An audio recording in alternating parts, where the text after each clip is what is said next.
तो फ्रेंड्स, आप लोग कैसे हैं? उम्मीद करता हूँ आप लोग अच्छे होंगे। आपकी पढ़ाई भी बहुत अच्छी चल रही होगी क्योंकि परीक्षा आपके सर पर है। और फ्रेंड्स, मैं आप सभी के लिए सोशियोलॉजी यानी कि समाजशास्त्र विषय लेकर आता हूँ।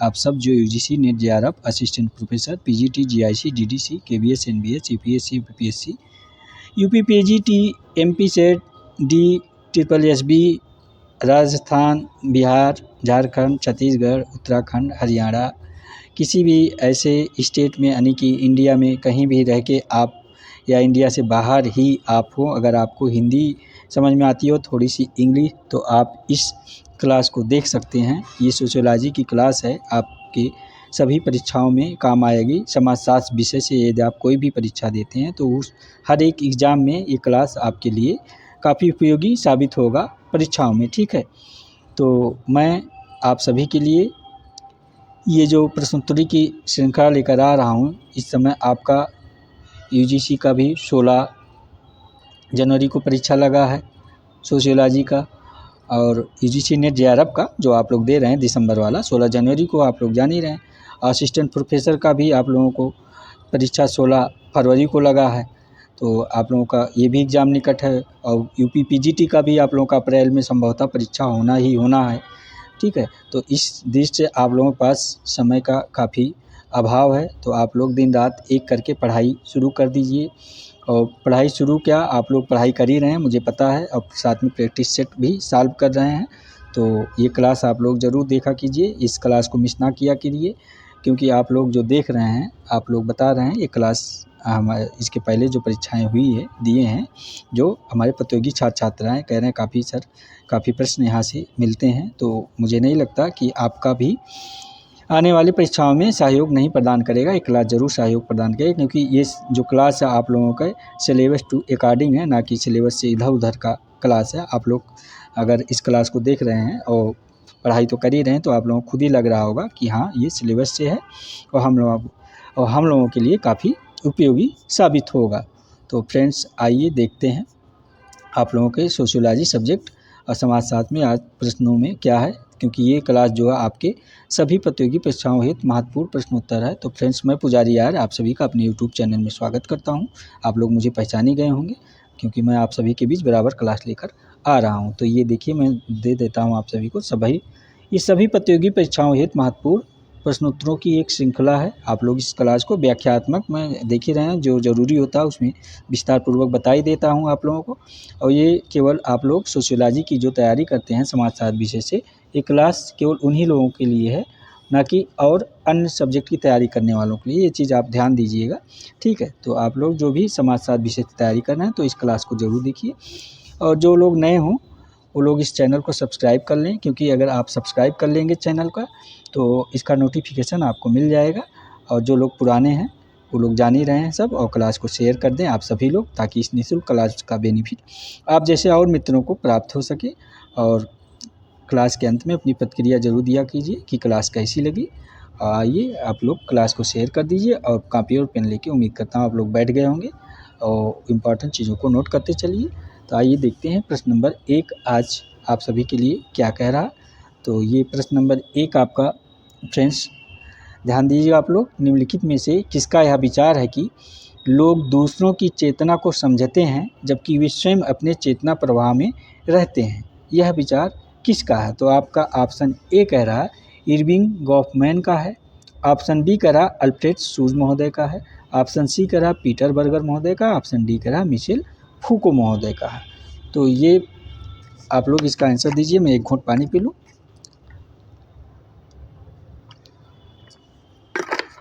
तो इसका आंसर हो जाएगा ऑप्शन बी आपका अल्फ्रेड सूज महोदय। आप लोग नोट करते हुए चलिएगा, ऑप्शन बी इसका सही आंसर है। अल्फ्रेड सूज महोदय जो आपके ये हो जाएंगे, ठीक है। क्योंकि निम्नलिखित में से कह रहा ना, या किसका विचार कि लोग दूसरों की चेतना को समझते हैं जबकि वे स्वयं अपने चेतना प्रवाह में रहते हैं, ये अल्फ्रेड सूज महोदय की अवधारणा है, ठीक है। क्योंकि आपके अल्फ्रेड सूज महोदय जो हैं इनके बारे में आप जान ही रहे हैं, ये ऑस्ट्रेलिया के हैं जो है, और 1899 और 1959 में जो है एक जर्मन विचारक विद्वान के रूप में उभरे थे। और ये समाजशास्त्रीय प्रगणना शास्त्र की नींव रखने वाले हैं, इन्हीं को माना जाता है प्रघटना शास्त्र का इन्होंने नींव रखा है। और अल्फ्रेड शुर्ज ने प्रघटना शास्त्र को जो सबसे अधिक महत्व दिया है। और शुर्ज महोदय जो हैं प्रघटना शास्त्र संबंधी अपने विचार जो दिया है, तो इनकी एक पुस्तक है, आप लोग नोट कर लीजिएगा। ये पुस्तक काफ़ी इंपॉर्टेंट है, जो पूछा जाता है, इसलिए आप लोग नोट करते चलिएगा।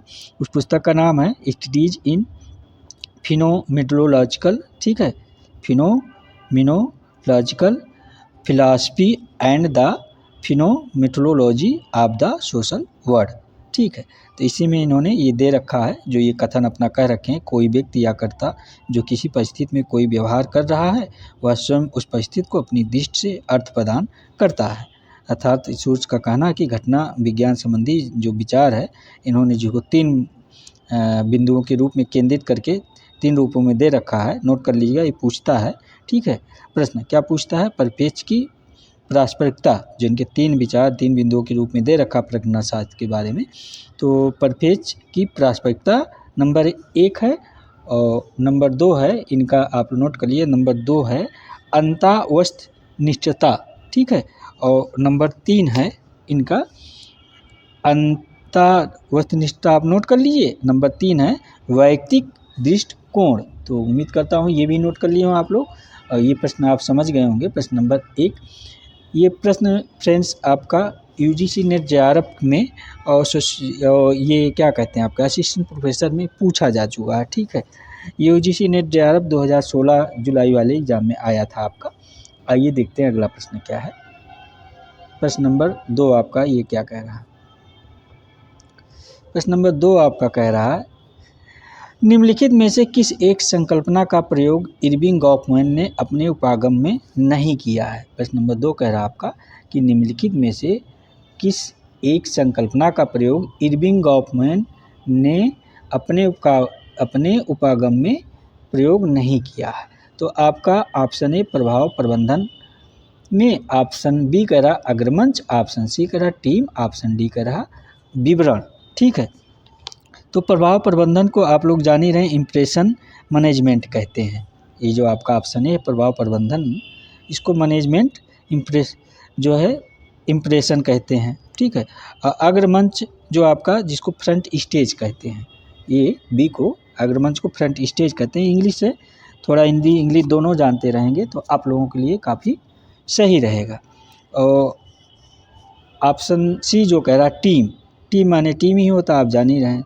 और विवरण माने अकाउंट्स जो है, ठीक है, विवरण माने अकाउंट्स होता है।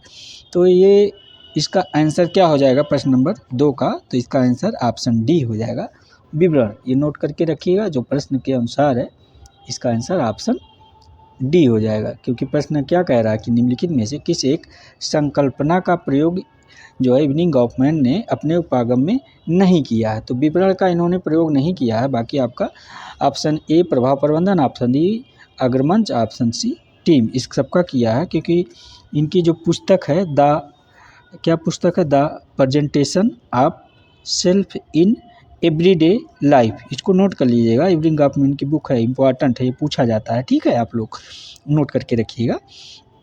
इसमें इन्होंने अपना जो विचार दिया है, जो कह रखा क्या कहा है इन्होंने गॉफमैन ने, कि सिद्धांत को समझने हेतु नाटक की शब्दावली का प्रयोग किया है। जैसे क्या, स्क्रिप्ट के रूप में, श्रोता के रूप में, भूमिका निर्वाह के रूप में, स्टेज के रूप में, पाईमास्क, अग्रमंच, प्रभाव प्रबंधन, टीम आदि के रूप में। और इरविंग गॉफमैन आप जाने रहे हैं अभिनय कला और नाट्य शास्त्र कला के रूप में इन्हीं को जाना जाता है, ठीक है। अभिनय कला नाट्य शास्त्र में इनके बारे में प्रश्न बहुत पूछा जाता है, ठीक है जी। तो इसको आप लोग नोट करके रखिएगा, ठीक है। उम्मीद करता हूँ ये प्रश्न भी गॉफमैन को आप समझ गए होंगे, क्योंकि गॉफमैन जो है अभिनय कला के रूप में देखे जाते हैं, इरविंग गॉफमैन नाट्य कला नाट्य शास्त्र के रूप में। तो अगला प्रश्न देखते हैं आपका क्या है, प्रश्न नंबर 3। प्रश्न नंबर 3 आपका क्या कह रहा है, ध्यान दीजिएगा। प्रश्न नंबर 3 कह रहा है कि निम्नलिखित मिलान में कौन सा एक सही नहीं है, पहचान कर सही विकल्प चुनें, ठीक है। ये प्रश्न नंबर जो आपका मिलान का है, इसमें से कौन सा एक सही नहीं है, बाकी 3 सही हो जाएगा, ठीक है। क्योंकि ये कह रहा है ना कौन सा एक सही नहीं है, ध्यान दीजिएगा, कर विकल्प चुनने, सही विकल्प चुनना आपको। तो ऑप्शन ए क्या कह रहा है, ब्रीचिंग एक्सपेरिमेंट हेराल्ड गारफिंकल महोदय का बता रहा ना ये। ऑप्शन बी बता रहा, क्योंकि एक तरफ ये आप लोग ध्यान दीजिएगा, ये जो प्रश्न है ये क्या एक तरफ आपका ये क्या हो जाएगा, इनकी संकल्पनाएं हैं, जो ये राइटर हैं इनकी संकल्पना, इधर राइटर हैं ये लोग, आप लोग ध्यान दीजिएगा इस चीज़ को, ठीक है। तो प्रश्न समझ गए। तो ब्लीचिंग एक्सपेरिमेंट जो है हेराल्ड गारफिंकल महोदय का, ऑप्शन ए बता रहा है। ऑप्शन बी करा लाइफ वर्ड यानी मैक्स वेबर महोदय का बता रहा, ठीक है। ऑप्शन सी करा ड्रामाटर्जी, ठीक है, इरविंग गॉफमैन, मैंने बताया ना यही नाटसाट ड्रामाटर्जी, तो ये इसका तो सही है, सी तो सही, आप ऐसे पकड़ लिए। ऑप्शन डी कह रहा सोशल कंट्रैक्शन, पी बर्गर और जे लकमैन का बता रहा, ठीक है। तो इसका आंसर क्या हो जाएगा, कौन सा इसमें से नहीं सही है, प्रश्न नंबर 3 का आप लोग बताइएगा। तो इसका आपका ऑप्शन बी जो नहीं है, ऑप्शन बी क्या दे रखा है, इन्हें ध्यान दीजिए आप लोग, क्या कह रहा है, ये लाइफ वर्ड जो आपका ये मैक्स वेबर महोदय का नहीं है, ठीक है। तो ये लाइफ वर्ड फिर किसका है, अगर मैक्स वेबर महोदय का नहीं है तो ये फिर किसका है, आप लोग बताइए। तो ये आपका अल्फ्रेड शूज महोदय का है, ठीक है, किसका है, अल्फ्रेड शूज महोदय का है। तो इस प्रकार इसका आंसर आपका ऑप्शन बी हो जाएगा, नोट करके रखिए, क्योंकि मैक्स वेबर के जगह अल्फ्रेड शूज महोदय हो जाएंगे। तो उम्मीद करता हूँ प्रश्न नंबर 3 भी आप सभी के समझ में आ गया होगा। आइए देखते हैं अगला प्रश्न क्या कह रहा है, प्रश्न उत्तर नंबर 4 आपका क्या कह रहा है, ये प्रश्न नंबर 4 ये कह रहा है कि एक सैद्धांतिक उपागम जो उन पद्धतियों जो सामाजिक समूहों के सदस्य सामाजिक वास्तविकता के अपने भाव के निर्माण में लगाते हैं को उजागर करने के लिए बढ़ता को कहते हैं, क्या कहते हैं। तो आपका ऑप्शन ए कह रहा है निर्जात प्रणाली विज्ञान, ऑप्शन बी कह रहा निर्जात वर्णन, ऑप्शन सी कह रहा दृश्य घटना विज्ञान, ऑप्शन सी कह रहा दृश्य घटना विज्ञान, ऑप्शन डी कह रहा मनोविज्ञान। तो प्रश्न ध्यान दीजिए, अब ये अगर ना समझेंगे प्रश्न सही थे तो आंसर दे पाना मुश्किल हो जाएगा। इसलिए प्रश्न जो है, आप परीक्षा भवन में जाते हैं, परीक्षा हॉल में बैठते हैं, तो कूल माइंड से जो है पहले तो आपको क्या मिलता है, वो मार्कशीट आती, बुकलेट आती, तो वो मार्कशीट जो आपको सबसे पहले मिलता है, तो आप लोग हड़बड़ाइए ना, जाइए आराम से इत्मीनान से बैठिए, वो मार्कशीट कूल माइंड से भरिए। उसके बाद बुकलेट आता है, बुकलेट को आराम से खोलिए और कूल माइंड से प्रश्न एक एक प्रश्न को इत्मीनान से पढ़िए और कूल माइंड से आंसर दीजिए, ठीक है। तो इससे क्या होगा ना, आप अगर कूल माइंड से प्रश्न सॉल्व करेंगे तो जो प्रश्न कम आता है, अगर आपके सामने से कभी पढ़े गया है तो वो सही होने के चांस देता है। अगर आप हड़बड़ाहट में हैं, जल्दीबाजी में क्या होता है ना, तो आता हुआ प्रश्न गलत हो जाता है, पता चला हड़बड़ाहट में दिमाग वहाँ यहाँ भटक रहा है, प्रश्न का आंसर मारने के बजाय बी मार दे रहे हैं, सी। तो ये प्रश्न नंबर 4 कह रहा कि एक सैद्धांतिक उपागम जो उन पद्धतियों जो सामाजिक समूहों के सदस्य सामाजिक वास्तविकता के अपने भाव के निर्माण में लगाते हैं को उजागर करने के लिए बढ़ता है को जो है वो कहते हैं, क्या कहते हैं। ऑप्शन ए निर्जात प्रणाली विज्ञान, निर्जात वर्णन, दृश्य घटना विज्ञान, और डी है ऑप्शन मनोविज्ञान। तो प्रश्न नंबर 4 का आंसर क्या हो जाएगा, आप लोग बताइएगा। तो इसका आंसर आपका ऑप्शन ए हो जाएगा, आप लोग ध्यान दीजिएगा, नोट करते चलिएगा, ठीक है। आपके प्रश्न अनुसार निर्जात प्रणाली विज्ञान ये आंसर हो जाएगा, क्योंकि निर्जात प्राणी विज्ञान जो है एक आधुनिक समाजशास्त्री सिद्धांत है, इसको आप सभी लोगों को पता है। इसका नामकरण जो है निर्जात प्राणी विज्ञान का नामकरण किसने कर रखा है, हेराल्ड गारफिंकल महोदय द्वारा कर जो है किया गया है। आप जाने 1967 में हेराल्ड गारफिंकल महोदय जो हैं इसका नामकरण निर्जात प्राणी विज्ञान का 1967 में किया। ये प्रश्न बनता है, पूछा जाता है, इसलिए मैं आपको बता रहा हूँ, आप लोग नोट करते चलिएगा। इनकी जो सबसे प्रसिद्ध पुस्तक है स्टडीज इन एथनोमेट्रोलॉजी, ठीक है, हेराल्ड गारफिंकल, इसी में इन्होंने विशेषकर संरचनात्मक प्रकारवाद के विरोध स्वरूप अपना बात को जो है कहा है, और लोकविद विज्ञान मनुष्य की उन सभी दैनिक क्रियाओं के अध्ययन पर बल देता है जिन्हें अन्य क्लासिकल सिद्धांत ने अनदेखी किया है। ये हेराल्ड गारफिंकल महोदय के जो हैं उन्हीं की अवधारणा है। तो उम्मीद करता हूँ प्रश्न नंबर 4 भी आप सभी के समझ में आ गया होगा। आइए देखते हैं आपका अगला प्रश्न क्या कर रहा है, प्रश्न नंबर जो है 5। ये 5 नंबर प्रश्न क्या कह रहा है कि निम्नलिखित में से कौन दैनिक जीवन और संस्थाओं के सामाजिक निर्माण में समान बुद्धि ज्ञान की भूमिका का क्या समान बुद्धि ज्ञान की भूमिका का विवरण प्रस्तुत करता है।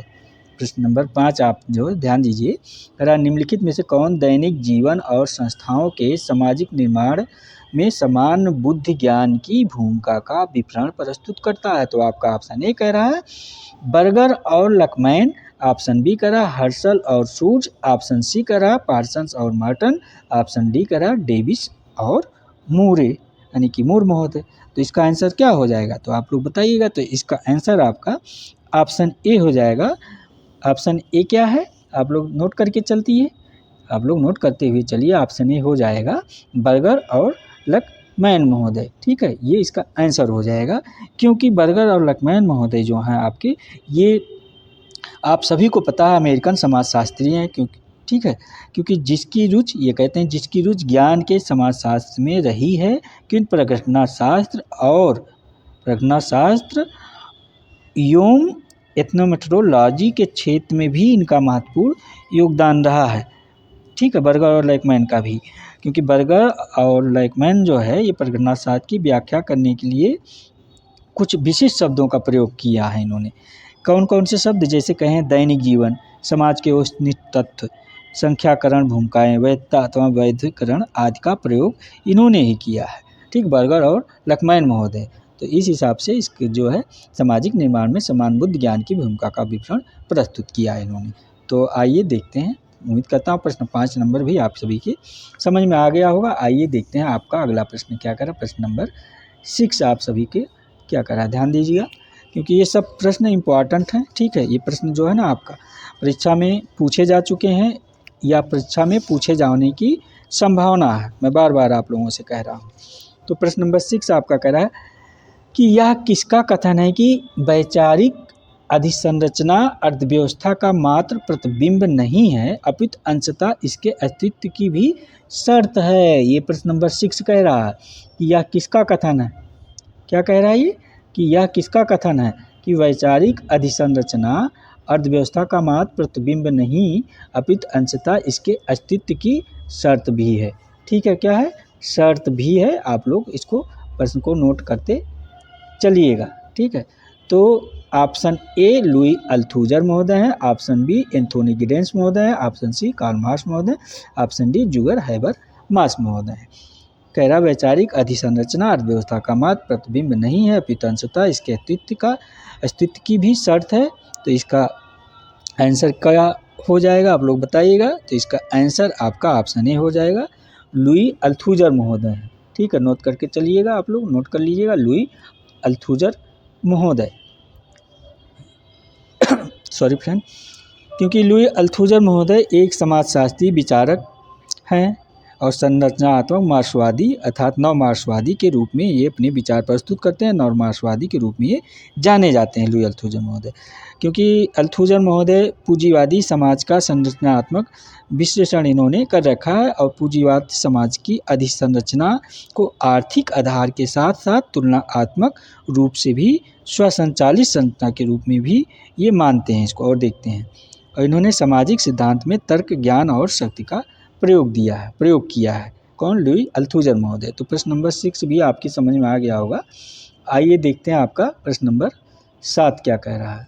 प्रश्न उत्तर नंबर 7 ये कह रहा है कि निम्नलिखित में से गलत मिलान का पहचान कर सही उत्तर चुनें। अच्छा, ये प्रश्न नंबर 7 कह रहा है कि निम्नलिखित मिलान का पहचान कर सही उत्तर चुनें। तो ये आपका ऑप्शन ए कह रहा है संरचनात्मक मार्क्सवादी।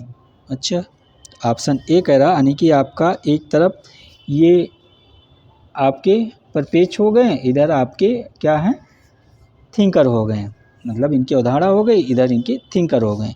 तो ये क्या कह रहा है, आप ध्यान दीजिए प्रश्न नंबर 7 को।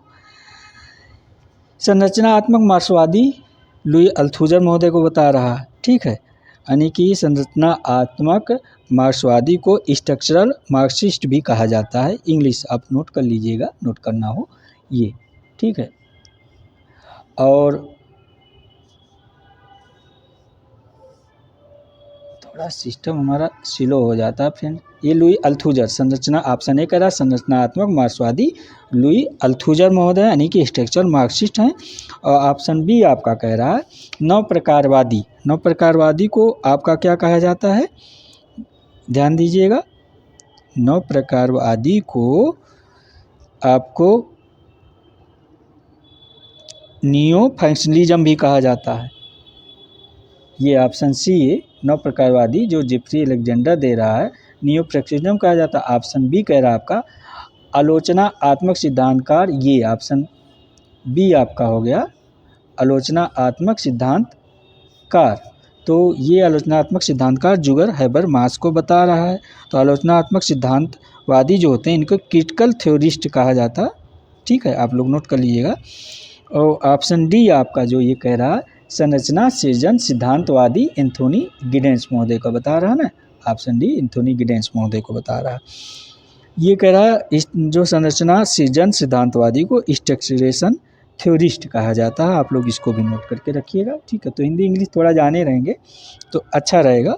तो इसमें से कौन सा सही नहीं सुमेलित है, मिलान कर कह रहा ना कि निम्नलिखित में से गलत मिलान का पहचान कर सही उत्तर, यानी कि इसमें से एक गलत है बाकी 3 सही हैं। तो इसमें से कौन सा गलत है तो आप लोग पहचान कर इसका उत्तर दी। तो ऑप्शन सी इसका सही आंसर हो जाएगा। ऑप्शन सी, ये ध्यान दीजिए, ऑप्शन सी देखिए, ऑप्शन सी ये क्या बता रहा है, नव प्रकारवादी ये जेफ्री अलेक्जेंडर महोदय। तो ये भी तो सही ही है, जेफ्री अलेक्जेंडर महोदय ही है नव प्रकारवादी।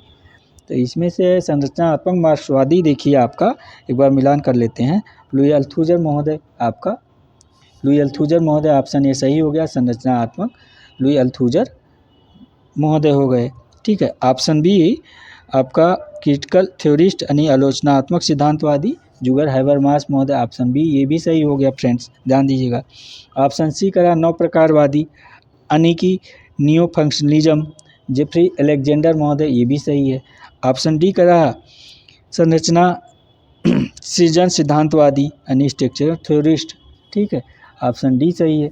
तो फ्रेंड्स ये आप ध्यान दीजिएगा, आपका चारों के चारों ऑप्शन सही सुमेलित है। ठीक है, इसमें कोई गलत नहीं है, चाहे ये प्रश्न मिस्टेक से ही हुआ हो, लेकिन इसमें चारों ऑप्शन सही है। इसमें कह रहा है ना पहचान कर सही उत्तर चुने, तो इसमें एक ऑप्शन होना चाहिए, अगर देखा जाए क्या होना चाहिए था, इसमें क्या होना चाहिए था, एक ऑप्शन आपका उपरोक्त सभी होना चाहिए था। ठीक है, उपरोक्त सभी, तो जब उपरोक्त सभी होता तो इसका आंसर आपका उपरोक्त सभी सही हो जाता। तो इसलिए ये सभी सही है। प्रश्न नंबर 7 भी आपकी समझ में आ गया होगा, आप लोग कन्फ्यूज मत होइएगा। ठीक है फ्रेंड्स, आइए देखते हैं आपका अगला प्रश्न क्या कह रहा है। प्रश्न नंबर 8, ये प्रश्न नंबर 8 आपका क्या कह रहा है, आप लोग ध्यान दीजिएगा। कह रहा लेजिटिमेशन क्राइसिस पुस्तक का लेखक कौन है। प्रश्न नंबर 8 आपका कह रहा है ये बुक है लेजिटिमेशन क्राइसिस पुस्तक का लेखक कौन है। तो आपका ऑप्शन ए कह रहा जेफ्री अलेक्जेंडर महोदय बता रहा, ऑप्शन बी कह रहा जुर्गेन हैबरमास महोदय, ऑप्शन सी कह रहा लुई अल्थुजर महोदय, ऑप्शन डी कह रहा हेराल्ड गारफिंकल महोदय। लेजिटिमेशन क्राइसिस पुस्तक का पूछ रहा। प्रश्न नंबर 8 आप लोग ध्यान दीजिएगा। तो ये इसके कौन हो जाएगा, तो इसके आपके जुर्गेन हैबरमास महोदय, इसका आंसर हो जाएगा ऑप्शन बी।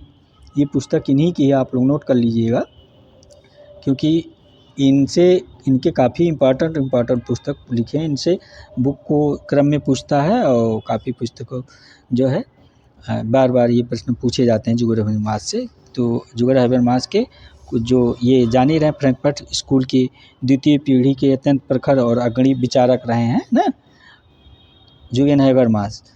तो इनकी जो कुछ पुस्तक आप लोग नोट कर लीजिएगा। तो उम्मीद करता हूँ आप लोग कापी पेन लेके बैठे ही होंगे और नोट कर लीजिए, क्योंकि पूछा जाता है। देखिए पहली पुस्तक इनकी नोट आप लोग करिएगा। पहली पुस्तक क्या है, थ्योरी ऑफ प्रैक्टिस, जिसे इन्होंने सन 1963 में लिखा है। क्या, थ्योरी ऑफ प्रैक्टिस। ठीक है, मैं आराम से बोल रहा हूँ, आप लोग लिख लीजिएगा, क्योंकि इस पर लिखते नहीं बनता फ्रेंड, नहीं तो मैं लिख के आप लोगों को करा देता। तो अब दूसरी पुस्तक क्या है आप नोट कर लीजिएगा, नॉलेज एंड ह्यूमन इंटरेस्ट। ठीक है, इसे इन्होंने 1968 में लिखा। पहली पुस्तक है थ्योरी ऑफ प्रैक्टिस 1963, क्या है 1963। ठीक है, और दूसरी पुस्तक ये जो इनकी है नॉलेज एंड ह्यूमन इंटरेस्ट 1968 में लिखा है, ठीक, 1968 आप लोग नोट करते चलिएगा सन, ठीक। और जो इनकी तीसरी पुस्तक है आप लोग नोट करें, तीसरी पुस्तक क्या है इनकी, यही लिजिटमेंट्स क्राइसिस 1973 में जो ये पुस्तक है आप लोग, ये इसको इन्होंने इस पुस्तक को कब लिख रखा है, 1900, ये देखिए मैं सन ला रहा हूँ 1973 में, ठीक है, आप लोग नोट कर लीजिएगा। और चौथी पुस्तक इनकी जो है आपका ये चौथी पुस्तक क्या है इनकी, आप लोग द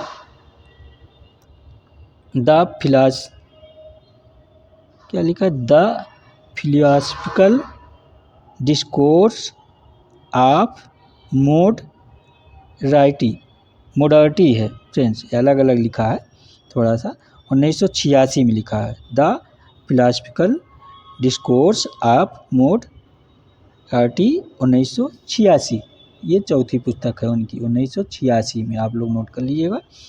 और इनकी अगली पुस्तक है इनकी कौन सी, ये पांचवी पुस्तक इनकी हो जाएगी, नोट करके रखिए। पांचवी पुस्तक क्या है, पोस्ट मेटाफिजिकल थिंकिंग, 1992 में इनको लिखा है इन्होंने, पोस्ट मेटाफिजिकल थिंकिंग सन 1992 में इस पुस्तक को इन्होंने लिख रखा है, आप लोग नोट कर लीजिएगा, ठीक है। तो फ्रेंड्स ये आपका किसकी पुस्तक थी, सब जुगर हैबरमास महोदय की। उम्मीद करता हूँ ये सारी पुस्तक आप लोग जुगर हैबरमास महोदय जो फ्रैंकफर्ट स्कूल से जुड़े हुए रहे हैं, ये प्रश्न समझ में आ गया होगा। अगला प्रश्न देखते हैं क्या आपका प्रश्न नंबर 9 क्या कह रहा है, ध्यान दीजिएगा आप लोग, प्रश्न उत्तर नंबर 9 नंबर कह रहा है निम्नलिखित में से किसने 9 प्रकारवादी, क्या कह रहा है प्रश्न नंबर 9, ये ध्यान दीजिए आप लोग कि निम्नलिखित में से किसने 9 प्रकारात्मकवाद की परिभाषा और प्रकारात्मक सिद्धांत का आत्म आलोचक तत्व जो प्रकारात्मकवाद के बौद्धिक क्षेत्र का सैद्धांतिक केंद्र को अक्षुण्ण रखते हुए विस्तार करने का प्रयास करता है के रूप में की है। अच्छा, तो ये किसका मतलब किसकी अवधारणा किसकी कथन है ये पूछ रहा है कुल मिला के, ध्यान दीजिए। प्रश्न करा निम्नलिखित में से किसने 9 प्रकारात्मकवाद की परिभाषा और प्रकारात्मक सिद्धांत का आत्म आलोचक तत्व जो प्रकारात्मकवाद के बौद्धिक क्षेत्र का इसके सैद्धांतिक केंद्र को अक्षुण्ण रखते हुए विस्तार करने का प्रयास करता है या करती है के रूप में, ठीक है। तो ये प्रश्न देखिए फ्रेंड्स, प्रश्न ही इतना कठिन देता है, ये यूजीसी नेट जेआरएफ का प्रश्न है, ठीक है, कि आपके समझ में ना आए, अगर ध्यान से ना पढ़े तो आंसर कहाँ से, आप थोड़ा सा चूक जाएंगे तो आंसर नहीं दे पाएंगे। तो ये किसकी थिंकिंग है तो ये बताइए। तो आपका ऑप्शन ए कह रहा, प्रश्न नंबर 9 है ये, ऑप्शन ए कह रहा टालकट पार्सन्स और ईचिल्स, ये ना, ठीक है। प्रश्न ए देखिए टालकट पार्सन्स और सील्स महोदय का। ऑप्शन बी करा जेफ्री अलेक्जेंडर और पी कोलोमी महोदय का। ऑप्शन सी करा जेफ्री अलेक्जेंडर और जे टर्नर महोदय का। ऑप्शन डी करा कोहेन और गोल्डनर महोदय का। तो ये इसका आंसर क्या हो जाएगा, इसका ऑप्शन आपका बी जो है ये सही आंसर हो जाएगा। जेफ्री अलेक्जेंडर और पी कोलोमी महोदय की ये अवधारणा है, उन्हीं की थिंकिंग है ये, ठीक है आपका। क्योंकि ये जेफ्री अलेक्जेंडर और पी कोलोमी महोदय जो हैं ये 9 प्रकारवाद और 9 मार्क्सवाद दोनों से संबंधित रहे हैं ये, ठीक है। और 9 प्रकारवाद की परिभाषा जब करते हुए जेफ्री अलेक्जेंडर ने लिखा कि यही इनकी जो है अवधारणा है प्रकारवाद की वह शाखा जो स्व आलोचकों के द्वारा प्रकारवाद के बौद्धिक क्षेत्र का विकास चाहती है, साथ ही इसके सैद्धांतिक केंद्र भी बनाए रखना चाहती है। तो इसी हिसाब से इसका आंसर फ्रेंड्स ऑप्शन बी हो जाएगा। उम्मीद करता हूँ ये प्रश्न आप लोग समझ गए होंगे। आइए अगला प्रश्न देखते हैं, प्रश्न नंबर 10 आपका। ये सभी प्रश्न इंपॉर्टेंट हैं परीक्षा के दृष्टि से, आप लोग ध्यान दीजिएगा इस बात को, मैं बार बार रिपीट कर रहा हूँ, कहीं ऐसा ना हो आप लोग क्लास मिस कर दें और फिर बाद में किसी कारण देखें तो कहें अरे यहाँ से तो काफ़ी प्रश्न मिल गए थे, काश इस क्लास को पहले देख लिए होते। तो ऐसी नौबत ना है। तो फ्रेंड्स आप लोग क्लास मिस ना करिए, जरूर देखिए, क्योंकि ये जो प्रश्न उत्तर मैं लेकर आया हूँ आप लोगों के लिए परीक्षा में पूछे जाने वाले जो है परीक्षा में पूछे गए हैं या परीक्षा में पूछे जाने की संभावनाएं हैं।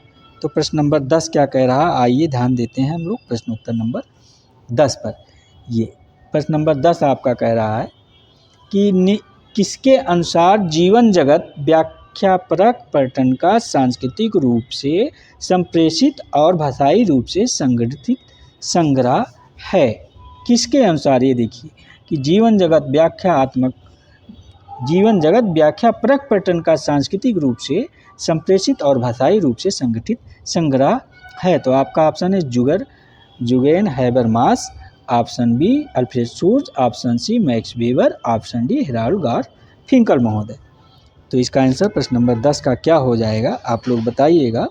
तो इसका आंसर आपका ऑप्शन ए हो जाएगा, जुगेन हैबरमास महोदय हो जाएंगे। इसको नोट करके आप लोग रखिएगा इस प्रश्न का भी आंसर आप लोग, क्योंकि ये प्रश्न काफ़ी इम्पोर्टेंट सभी के सभी प्रश्न हैं। जुगर हैबरमास फ्रैंकफर्ट स्कूल के द्वितीय पीढ़ी के अत्यंत परखल और अग्रणी विचारक रहे, मैं अभी आपको बताया ही।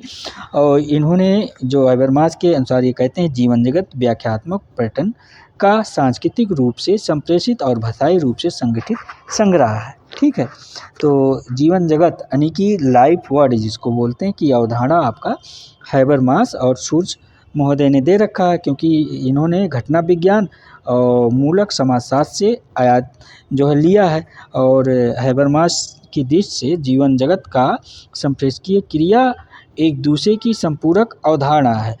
उनका कहना है हैबरमास का कि जितना ही ज़्यादा जीव जगत तार्किक होगा उतना ही वह अंतःक्रिया में तार्किक रूप से उत्प्रेरित परस्पर समझ विकसित होगी उसकी।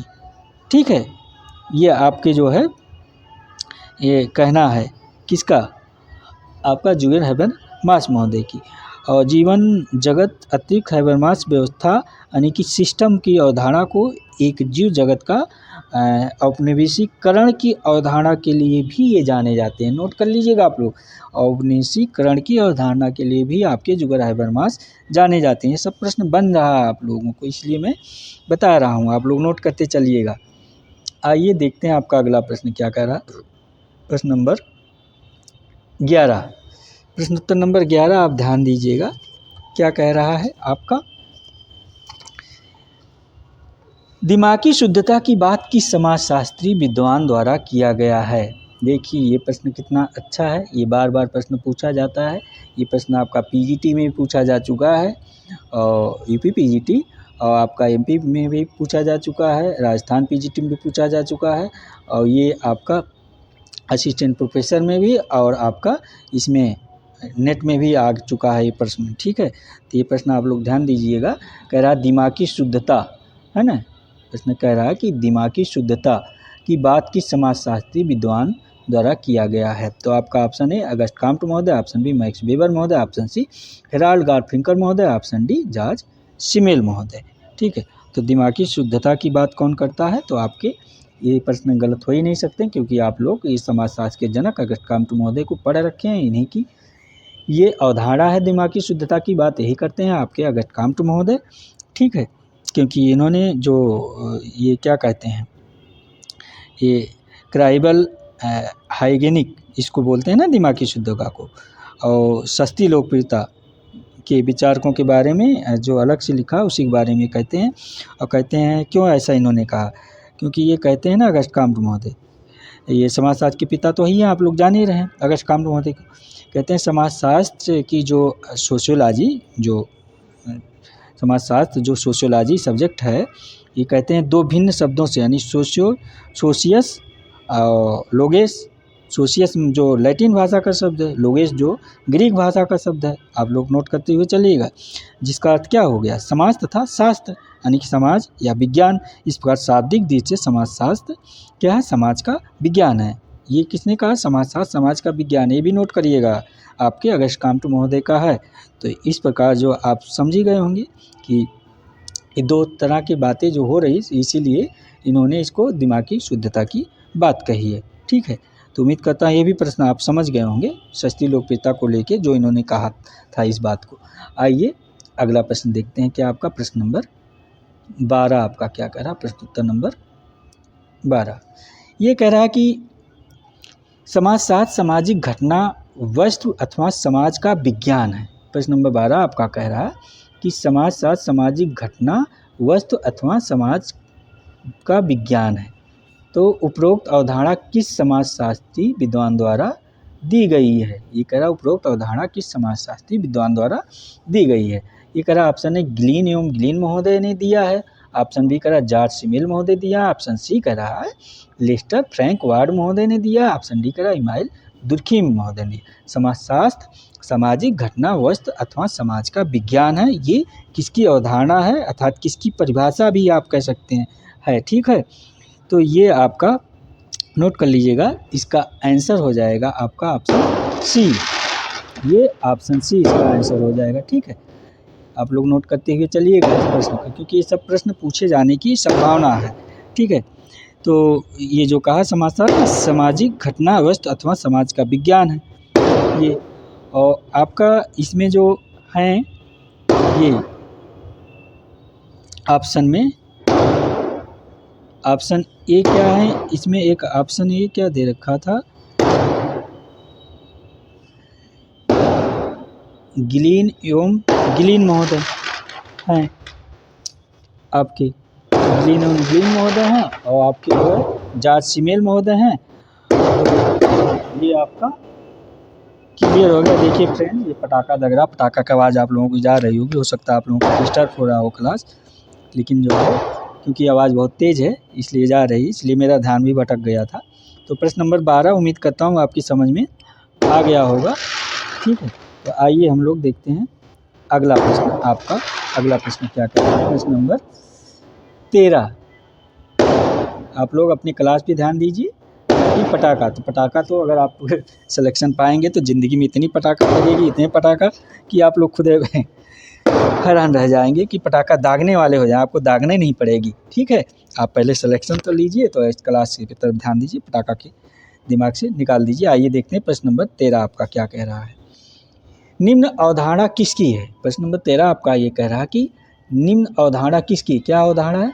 समाजशास्त्रीय मानवीय अंतःक्रियाओं एवं अंतः संबंधों उनकी दशाओं एवं परिणामों का अध्ययन है, ठीक है। कह रहा समाज शास्त्र मानवीय अंतःक्रियाओं एवं अंतः संबंधों उनकी दशाओं एवं परिणामों का अध्ययन है। तो आपका ऑप्शन ए कह रहा जॉनसन महोदय, ऑप्शन बी कह रहा गिन्सबर्ग महोदय, ऑप्शन सी कह रहा एंथोनी गिडेंस महोदय, ऑप्शन डी कह रहा मैकाइवर एवं पेज महोदय। यही कह रहा प्रश्न नंबर 13।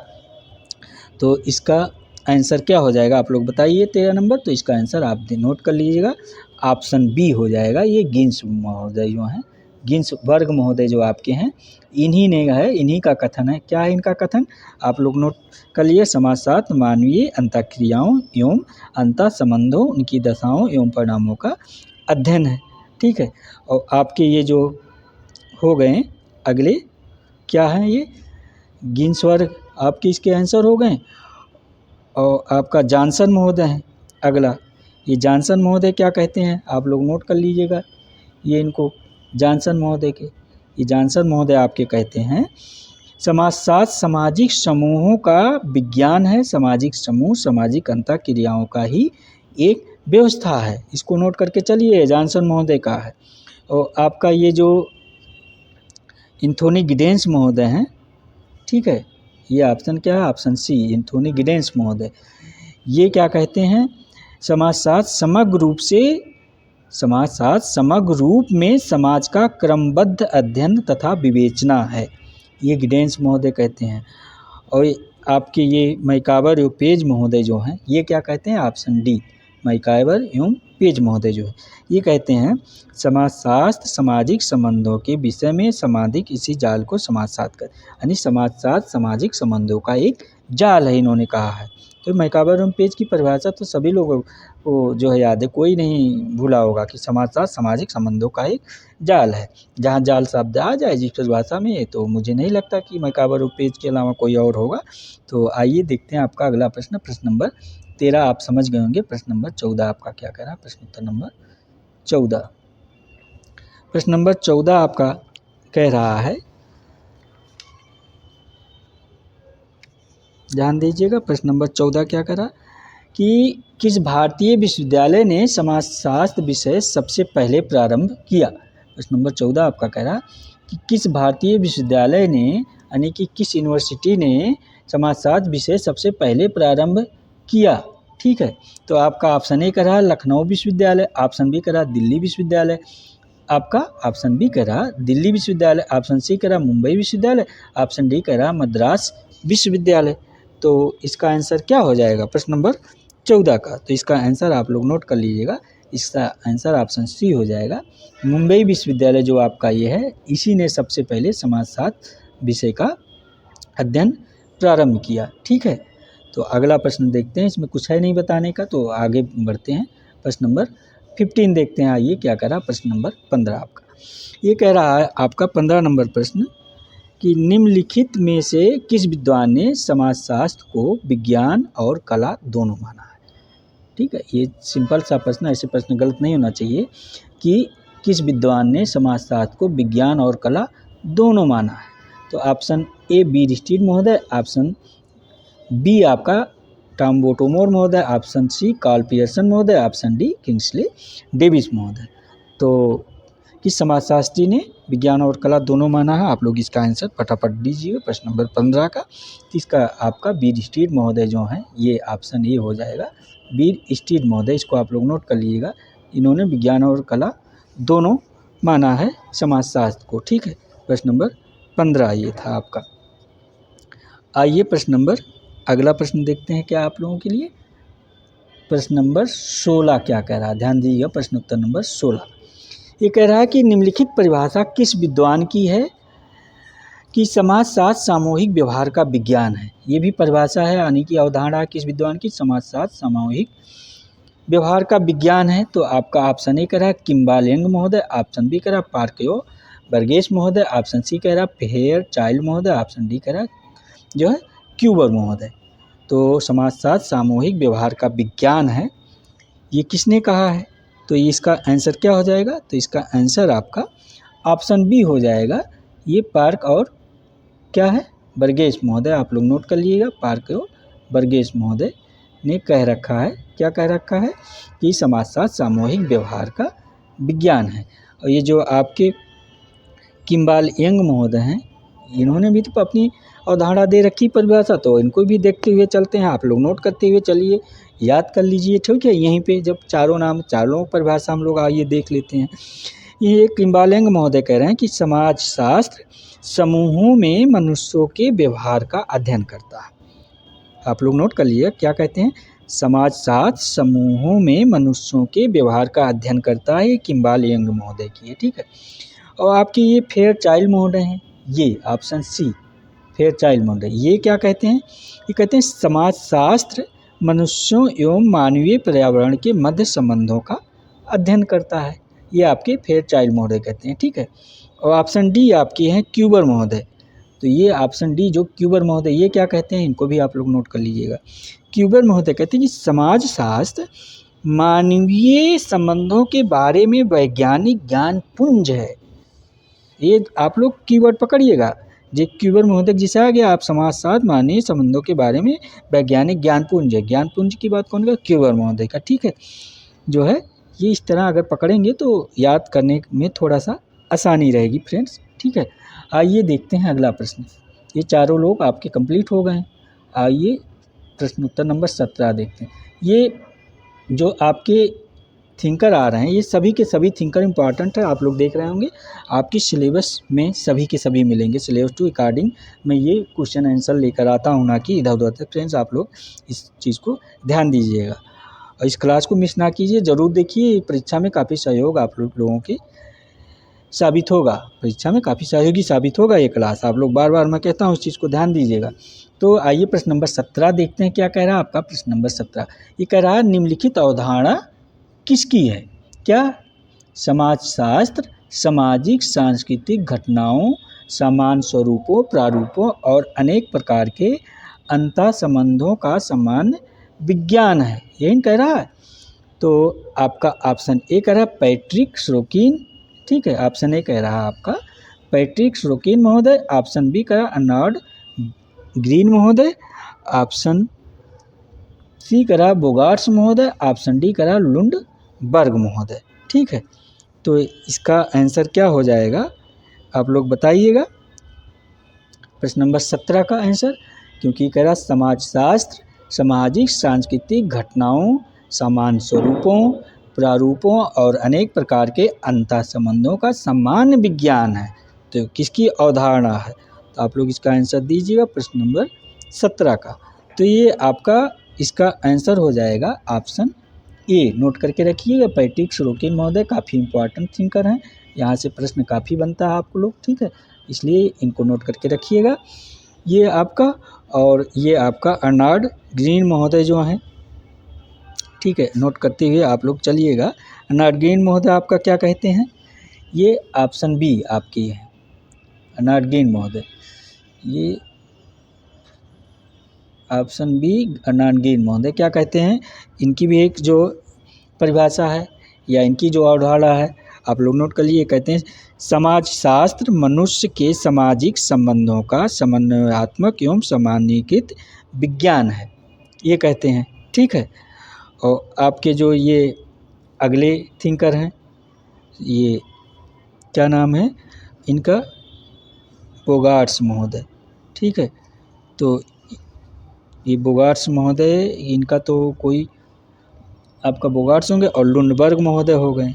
तो ये देखिए लुंडबर्ग महोदय क्या कहते हैं? ऑप्शन डी आपकी ये है, लुंडबर्ग महोदय। इनकी भी जो एक कथन है, जो परिभाषा है, ये कहते हैं आपके लुंडबर्ग महोदय समाजशास्त्र वैज्ञानिक विधि द्वारा प्राप्त मानव के सामाजिक व्यवहारों से संबंधित सामान्यीकरण का अध्ययन है। ये लुंडबर्ग महोदय की अवधारणा है। देखिए मैंने ये सबकी परिभाषा आप लोगों को इसलिए बता दे रहा हूँ क्योंकि यहाँ से प्रश्न आप लोगों को काफ़ी बनता है, ठीक है फ्रेंड्स। तो इसलिए आप लोग इसको ध्यान दीजिएगा, जहाँ जहाँ से प्रश्न बन रहा है मैं आप लोगों को बताता चल रहा हूँ, ठीक है। आइए देखते हैं आपका अगला प्रश्न क्या कह रहा है आपका। ये समाजशास्त्र संस्थाओं का अध्ययन करता है, ये आपके और समाज की परिभाषा के रूप में जो जाना जाता है, ये बोगार्ट्स कहते हैं, ठीक है। आइए अगला देखते हैं।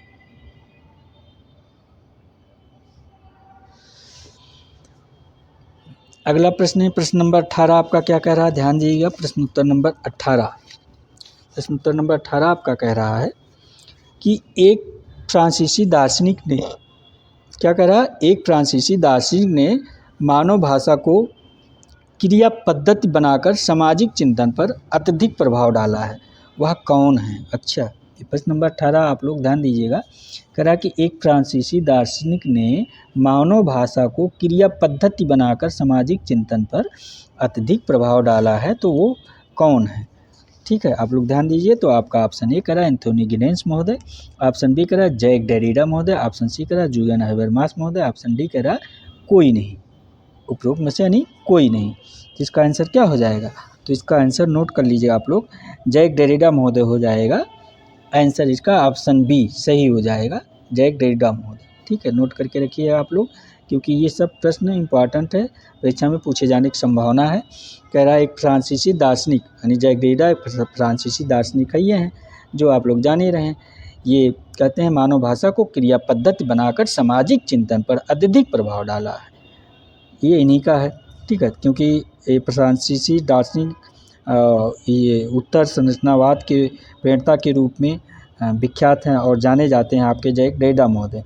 ये मानव भाषा को क्रिया पद्धति बनाकर सामाजिक चिंतन पर अधिक प्रभाव डाला है, इन्हीं की अवधारणा, ठीक है।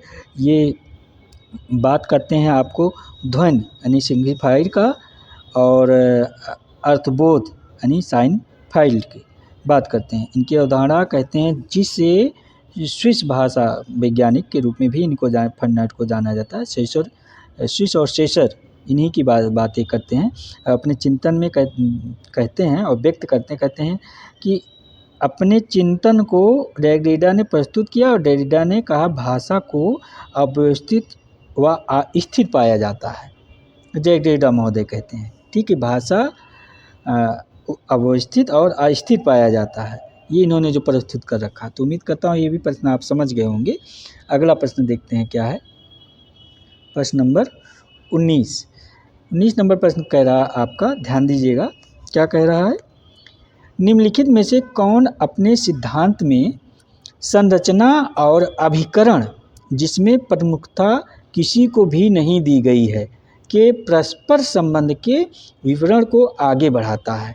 ठीक है, ये प्रश्न नंबर 19 आपका कह रहा है, ध्यान दीजिएगा कि निम्नलिखित में से कौन अपने सिद्धांत में संरचना और अभिकरण जिसमें प्रमुखता किसी को भी नहीं दी गई है के परस्पर संबंध को विवरण को आगे बढ़ाता है।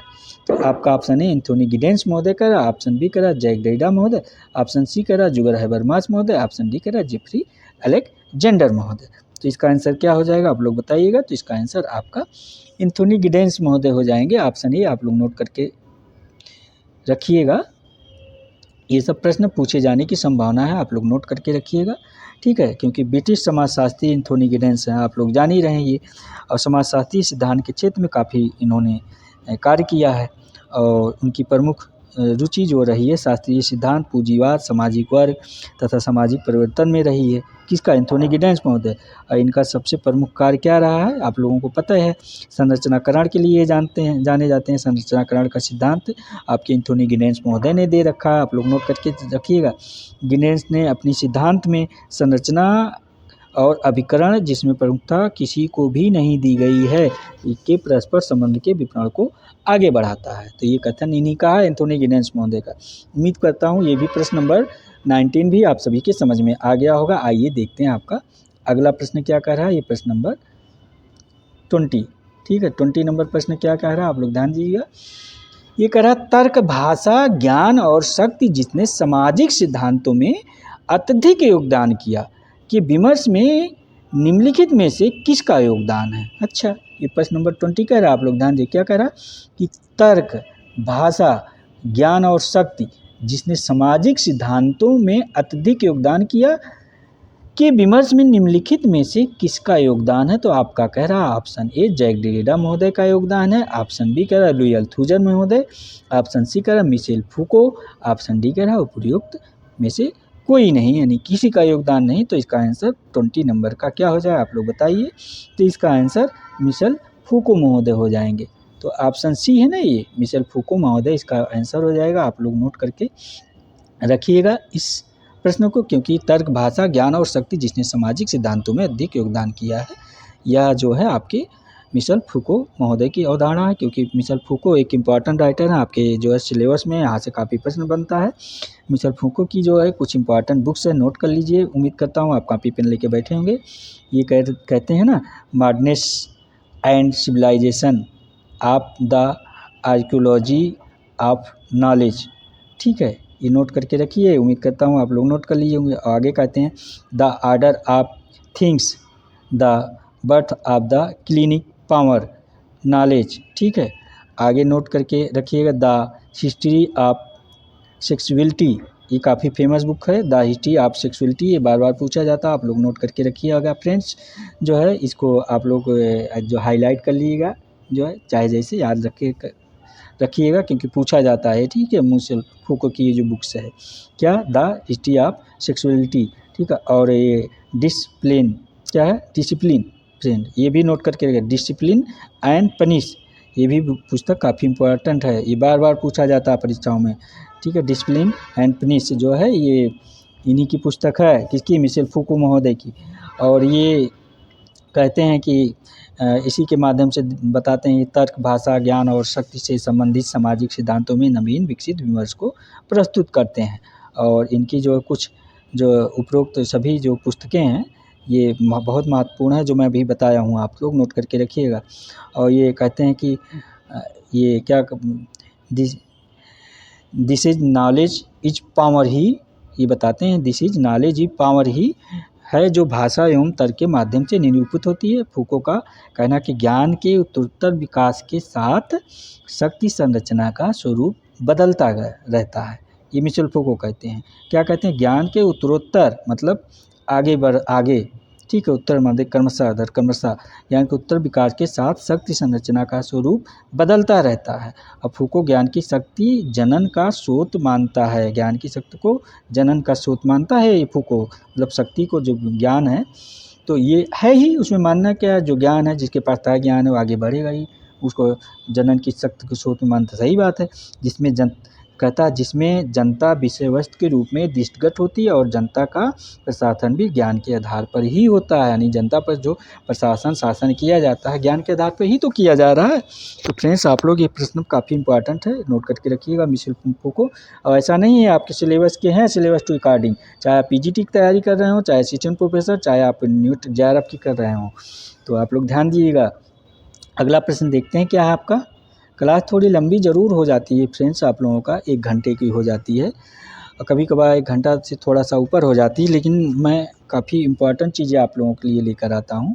ऐसा नहीं है कि इधर उधर की चीज़ें रहती हैं। आप लोग खुद एग्ज़ाम देंगे परीक्षा, आप लोगों को जब यहाँ से प्रश्न मिलेगा आप लोगों को खुद एहसास होगा, हाँ क्लास जो है काफ़ी अच्छी थी, काफ़ी इंपॉर्टेंट थी, जहाँ से हमको काफ़ी सहयोग प्राप्त हुआ, हमारे लिए काफ़ी सहयोगी रहा। तो प्रश्न नंबर 21 क्या कह रहा है, ध्यान दीजिए। 21 कह रहा बृहद आख्या के, क्या कह रहा, बृहद आख्या के लोगों केंद्रित निर्माण के प्रत्याग को कहा जाता है। क्या कहा जाता है, अधिव्याख्या ऑप्शन बी, विध सम्मत ऑप्शन सी, प्रोक्ति ऑप्शन डी, बी संबोधन ऑप्शन ए अधिव्याख्या। ठीक है, तो इसका जो आपका अधिव्याख्या क्या कहा जाता है, मेटरनेटिव, नोट कर लीजिए क्या कहा जाता है, मेटरनेटिव। ठीक है, और विध सम्मत को आपका लेजिटिमेशन कहा जाता है और प्रोक्ति को डिस्कोर्स कहा जाता है, विसंबंधन को जो है डिस्नरेशन कहा जाता है। ठीक है, डिस्नरेशन कहा जाता है, आप लोग नोट करके रखिएगा ये। ठीक है, और क्योंकि जो वस्तुतः लोगों को केंद्रित यानी लोगो क्रिश्चनिज्म जिसको कहते हैं, शब्द के प्रेरणा के रूप में जैक डेरिडा का नाम लिया जाता है, ये आप लोग जान ही रहे हैं। और लोगो क्रिटिसिज्म जो जिसका आशय एक सार्वभौमिक चिंतन की खोज को निकालना था, यह बदलता रहता है कि क्या सत्य है, क्या असत्य है, क्या सही है की ओर जो है बृहद आस्था के लोगों को केंद्रित निर्माण के लिए प्रत्याग का जैक डेरिडा ने विसंबंधन और विखंडन या विसंरचनाकरण की बात कही है। ठीक है, तो ये आपका जैक डेरिडा महोदय से कोई क्वेश्चन है, आप लोग नोट कर लीजिएगा, ये पूछा जा सकता है। तो उम्मीद करता हूँ प्रश्न नंबर 21 आपकी समझ में आ गया होगा फ्रेंड्स। आइए देखते हैं आपका अगला प्रश्न क्या है। ये प्रश्न आपका 22 कह रहा है चिंतन का एक तरीका जो सत्य को सार्वभौमिक तर्क वाक्य पर लागू करता है को कहा जाता है। ठीक है, यही कह रहा है कि चिंतन का एक तरीका जो सत्य को सार्वभौमिक तर्क वाक्य पर लागू करता कहा जाता। तो आपका option A habits, option B लोगों केंद्रित, ऑप्शन सी अनुरूपण, ऑप्शन डी अति वास्तविक। तो क्या कहा जाता है, 22 का आंसर आप लोग बताइएगा भनाभन। तो लोगो केंद्रित कहा जाता है, आप लोग हैबिट्स को हैबिट कहा जाता है, यानी लोगो केंद्रित को लोगो सिस्टरिज्म कहा जाता है, आप लोग ये भी जान रहे हैं। अनुरूपता को सिमुलेशन कहा जाता है, अनुरूपण को जो है सिमुलेशन कहा जाता है, अति वास्तविक को हाइपर रियल कहा जाता है। ठीक है, तो इसका आंसर आपका लोगो केंद्रित यानी लोगो सिंटरिज्म हो जाएगा। ठीक है, तो ऑप्शन बी इसका सही आंसर हो जाएगा, आप लोग नोट करके रखिएगा क्या है, ऑप्शन बी इसका सही आंसर हो जाएगा। ठीक है फ्रेंड्स, उम्मीद करता हूँ ये भी प्रश्न आपके समझ में आ गया होगा। चिंतन का एक तरीका जो सत्य को सार्वभौमिक तर्क वाक्यों पर लागू करता हो वो कहा जाता है, तो आपको लोगो केंद्रित कहा जाता है, क्योंकि लोगो केंद्रित यानी लोगो सिंटरिज्म यानी कि चिंतन का एक तरीका है जो सत्य को सार्वभौमिक तर्क वाक्यों पर लागू करता है। ठीक है, इस शब्द के प्रेरणा आपके उत्तर संरचनावादी विचारक जैक डेरिडा महोदय रहे हैं। ठीक है, कौन रहा है, जैक डेरिडा महोदय रहे हैं। तो आइए देखते हैं अगला प्रश्न क्या है। प्रश्न नंबर 23 आपका क्या कह रहा है, निम्नलिखित में से किसके अनुसार संकेतक का संकेतिक से कोई स्थिर संबंध नहीं है। यही कह रहा है प्रश्न नंबर 23 आपका कि किसके अनुसार संकेतक का संकेतिक से कोई स्थिर संबंध नहीं है। तो आपका ऑप्शन ए कह रहा जैक डेरिडा महोदय, ऑप्शन बी कह रहा मिशेल फूको महोदय, ऑप्शन सी कह रहा एंथोनी गिडेंस महोदय, ऑप्शन डी कह रहा जुगर हाइबर मास महोदय। ठीक है, तो इसका आंसर क्या हो जाएगा प्रश्न नंबर 23 का बताइएगा। तो इसका आंसर भी आपका ऑप्शन ए जैक डेरिडा महोदय हो जाएंगे। देखिए जहाँ से जितना प्रश्न बन जा सकता है आपके लिए मैं लेकर आया हूँ, ताकि आपका परीक्षा में अधिक से अधिक नंबर उठ जाए, ताकि आपको सिलेक्शन पाने से कोई ना रोक सके फ्रेंड। ठीक है, तो ये प्रश्न नंबर जैक डेरिडा महोदय हैं, जो इनकी पुस्तक है, क्या पुस्तक है इनकी आप लोगों को पता?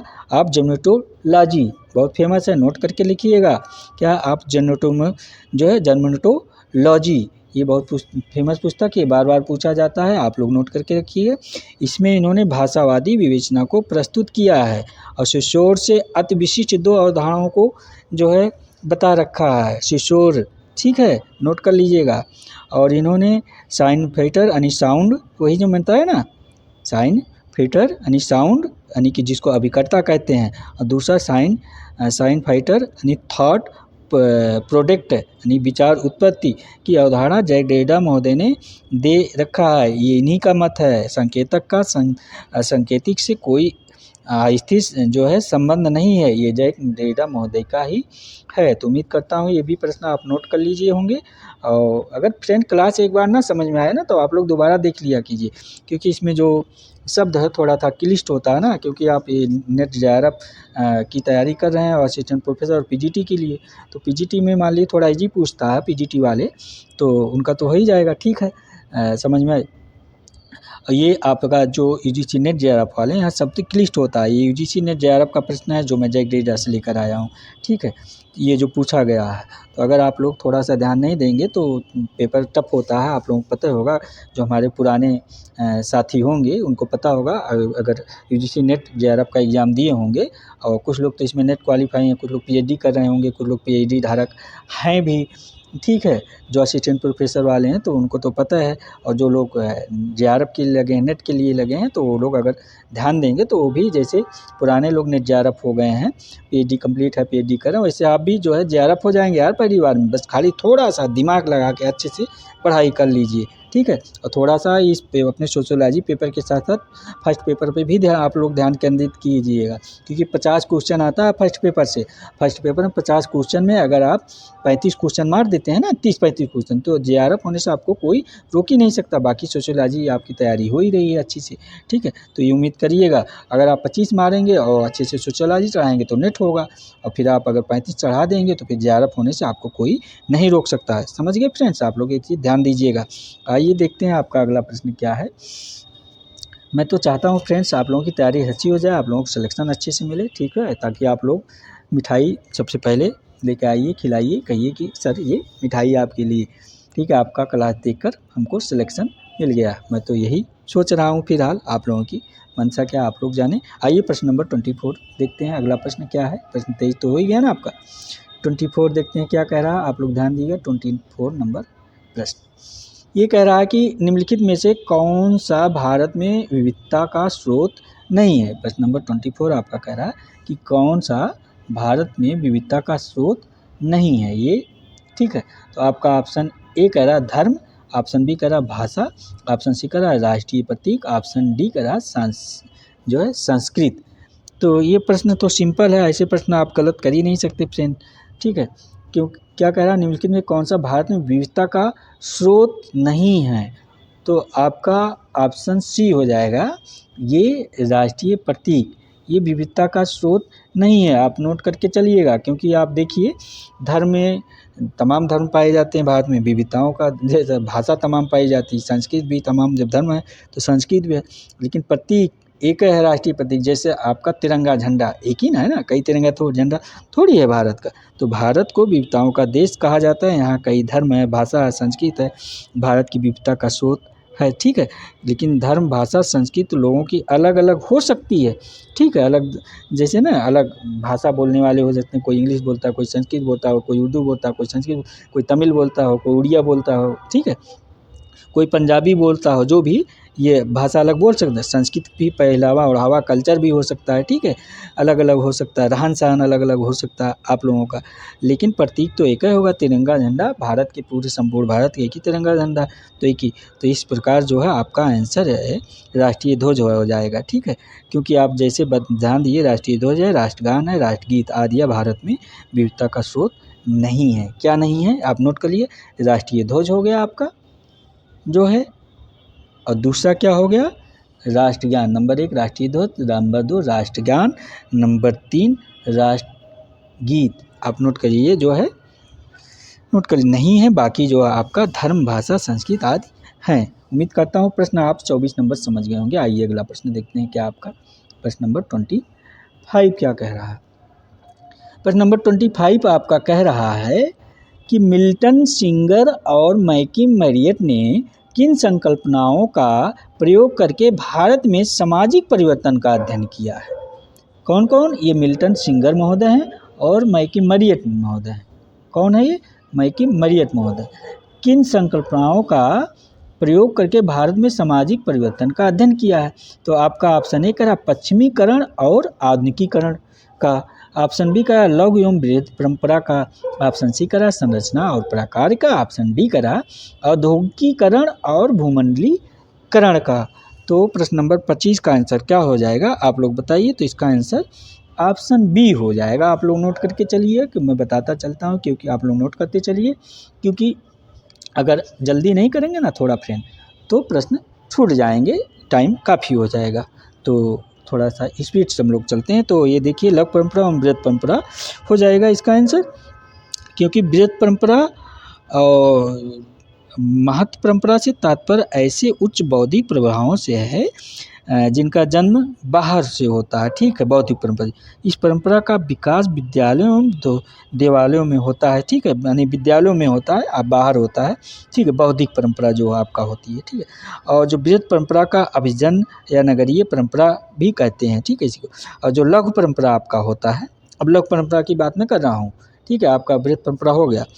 ये लघु परंपरा तात्पर्य ऐसे प्रभावों से जिनका उद्गम आपका स्थानीय स्तर में होता है, स्थानीय संस्कृति, जैसे गांव हो गया, ग्रामीण हो गया, समुदाय हो गया। ठीक है, ये अप्रबुद्ध एवं सामान्य जनों की बीच यहाँ होता है ये सब विकास, सामान्य जन रहते हैं। लोक परंपरा का नाम है जिससे भी इसको जाना जाता है। लेकिन बृहद परंपरा बाहर से होता है, स्कूल कॉलेज, ठीक है, जहाँ से हम सीखते हैं। आप समझ गए होंगे प्रश्न नंबर 25 भी। उम्मीद करता हूँ मैं। अगला प्रश्न देखते हैं क्या है आपका। प्रश्न नंबर 26 आपका क्या कह रहा है, आइए देखते हैं 26 नंबर प्रश्न क्या कह रहा है। 26 कह रहा है आपका, विगत में निम्नलिखित विदेशी यात्रियों में से किसने यह पाया और लिखा कि विविधता में एकता भारत की आत्म तदात्म का अंग बन चुका है।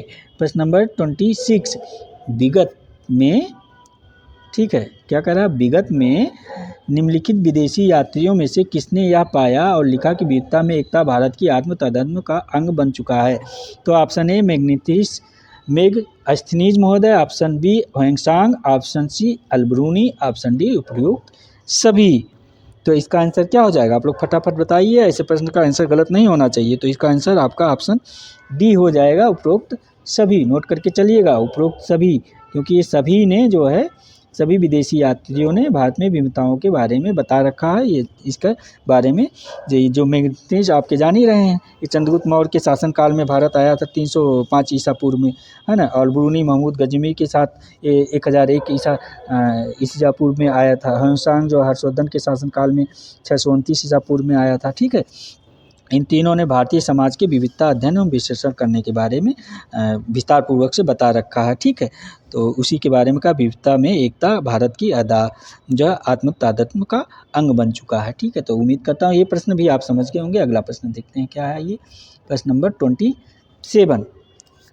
27 क्या कह रहा है आप लोग ध्यान दीजिए। कह रहा है कि भारत की जनसंख्या में 6 प्रमुख तर्कणापरक तत्वों का सर्वाधिक आधिकारिक और व्यापक रूप से स्वीकार वर्गीकरण किसके द्वारा किया गया है, किसमें। प्रश्न नंबर 27 क्या कह रहा है कि भारत में जनसंख्या में, ये देखिए जनसंख्या में 6 प्रमुख तर्कणापरक तत्वों का सर्वाधिक जो है आधिकारिक और व्यापक रूप से स्वीकार वर्गीकरण किसके द्वारा किया गया। आपका ऑप्शन ए करा BS गुहा महोदय, ऑप्शन बी करा GS घुरिये महोदय, ऑप्शन सी करा LP विद्यार्थी महोदय, ऑप्शन डी करा इरावती कर्वे मैडम के द्वारा। ठीक है, तो इसका आंसर ऑप्शन ए हो जाएगा। आप लोग नोट करते चलिएगा क्या है, ऑप्शन ए BS गुहा महोदय। ठीक है, BS गुहा महोदय, क्योंकि BS गुहा जो महोदय भारत की जनसंख्या की 6 प्रमुख तर्कणापरक तत्वों का सर्वाधिक आधिकारिक रूप से भाषाई आधार पर प्रजातियों का वर्गीकरण उन्होंने 6 प्रकार से कर रखा है। नोट कर लीजिएगा, आप लोग नोट करना चाहें तो मैं बता दे रहा हूँ। ऑप्शन 1 है निग्रोटो और 2 है प्रोटो अस्ट्रलाइट। ठीक है, और नंबर 3 है आप लोग नोट कर लीजिएगा भूमध्य सागरीय, और नंबर 4 जो है आपका है अल्पाइन, और नंबर 5 जो है क्या है, इंडो आर्यन, और नंबर 6 है आपका मंगोलायड। ठीक है, उम्मीद करता हूँ ये आप लोग नोट कर लिया। और रिजले महोदय आपके एक जो समाज साथी, इन्होंने 7 प्रजातियों का वर्णन कर रखा है, इन्होंने 7 बताया है।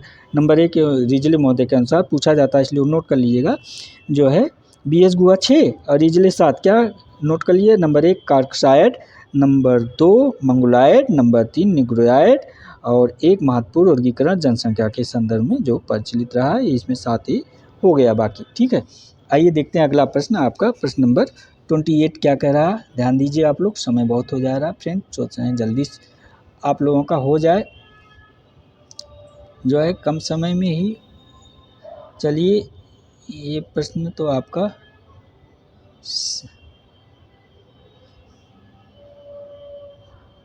देखिए, जितने जल्दी करते हैं उतने देर होता है, पता नहीं क्या है। ठीक है, मैं उम्मीद करता हूँ दिख रहा है पूरा आप लोगों को।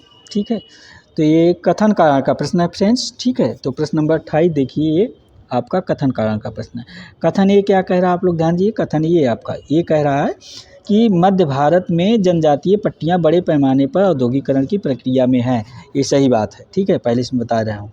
और तरकार क्या कह रहा है आपका, ये तरकार क्या कह रहा है ध्यान, कि यह जनजातीय व्यवस्था में विविधीकरण का संकेत करता है, जिससे जनजातीय संस्कृति में बुनियादी परिवर्तन होते रहते हैं। ये भी सही है, तो दोनों तो सही है, यार सही है।